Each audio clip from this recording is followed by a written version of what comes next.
when can I start earning in this business?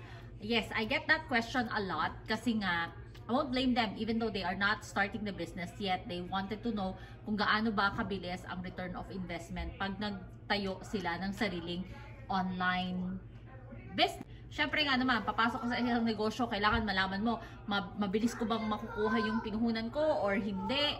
Or how long am I going to wait? Is it the same as traditional business? Na usually ang traditional business, mga couple of years bago mo pa makita yung pinaghirapan mo or yung pinuhunan mo or yung edge na meron ka ng kitang masasabi.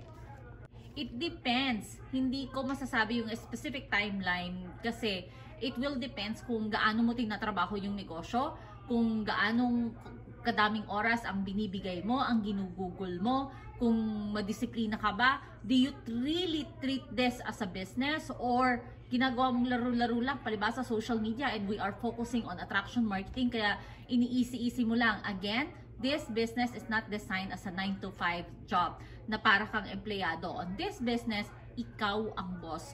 Although we provided to you all the mentorship, the training, the coaching, lahat ibibigay na sa'yo. Pero kung gusto mo talagang kumita agad, you are going to do some outsource. Talagang mag-exert ka ng effort dito. You really have to roll your sleeve para makita mo yung success sa business. We have different business owners here na talagang iba-iba ang journey. Meron na-achieve nila yung goal nila. Maybe may within 3 to 5 years. Meron namang within 3 months or yung iba 3 weeks. Before 6 months lang, breaking the record na. But this time has changed. This time because social media is already out there, global reach. Yung iba nare-reach lang yung goal nila. Yes, within 3 weeks. But again, if you are on this business, do not compare yourself with the other digital business owner. Kasi yung iba mas nakakapag-focus sila. I mean, like, let's say, for us, if you go to a school, paano ka ba papasa kung nasa university ka? Siyempre mag-aaral ka. You will sacrifice a lot of times para lang makapag-aral ka. So for us, because we are providing you a training on how to set up your business and how to like specialize your brand, how to build a solid foundation, paano kung meron ka pang ibang full-time job? Paano kung may kids ka, little ones? Paano kung meron ka pang ibang responsibility sa buhay bago mo pa mapagtuunan ng pansin yung digital business na binibuild mo? So it takes time. So like I said, it depends on how you are going to focus on this business. Let's say, I cannot compare to the other digital business who nailed the achievement. Like, pag sinabi kong achievement, one of the achievements here, this is just one, okay? One of the bonuses and one of the commissions that you will get on this business. Once you reach a certain level, you will get a 6,000 bonus.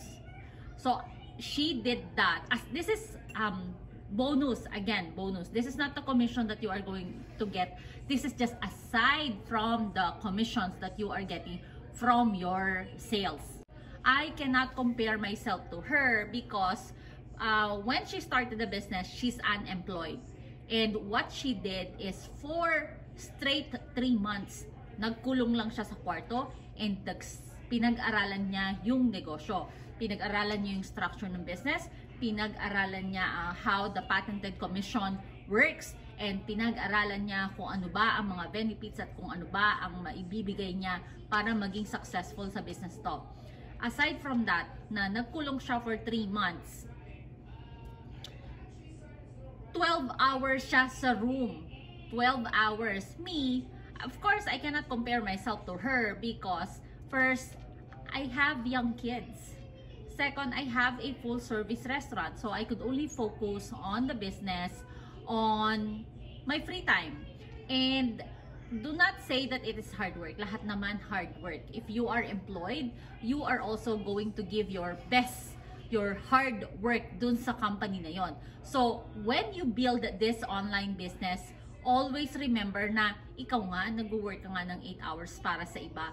Ito pa ba na hindi mo pagpupukusan ng oras? Sayong negosyo to. Remember, sayo ang negosyo na ito. Sayo nakasalalay kung kailan ka kikita or kung kailan mo pag-aaralan ang negosyo. Sino ba naman ang gustong tumenga yung negosyo na kaya kailangan mag-focus ka? Bihira ang nagpe-fail sa negosyo na ito. Yes, there will be some challenges. It is not a walk in the park, that is what I am telling you, but it is definitely worth it. The compensation and the bonuses of this company is great.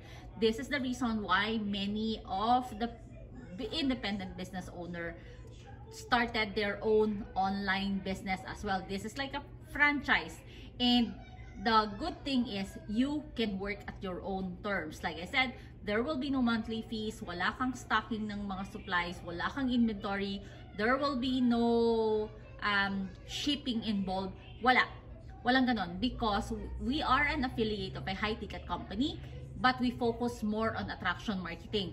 Like, we are going to teach you how to build an online business. You know what? Ang nakakatuwa sa negosyo na to is because, like I said, this is your business, kaya the success will depends on you. You are the only variable of this business. Kahit na i-provide sa iyo lahat, ang training, ang mentorship, pero kung hindi mo pagtutuunan ng pansin, walang mangyayari sa negosyo mo. So, kailangan you really have to pay attention and discipline.